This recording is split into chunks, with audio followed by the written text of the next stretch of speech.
I'm Mirza Gosto, a 17-year-old from Mostar, living with cerebral palsy. Each day is a challenge, yet filled with hope. My mother and I work hard to overcome daily difficulties. My greatest wish? To gain more independence with the help of an electric wheelchair.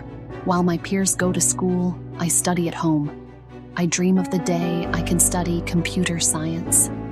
I love the challenges it presents and hope to one day be an expert in the field, maybe the next Mark Zuckerberg, Sam Altman, or Bill Gates. My world revolves between home and school, but I dream of travel and exploration. An electric wheelchair would give me those free moments and make me less dependent on others. Your donation, no matter the amount, brings me closer to my dream of independence. This is a call for help, but also an opportunity to create a better future together. Your support means a new world to me and my family. Thank you for being part of my journey towards independence. Be the support for independence. Your donation creates a better future.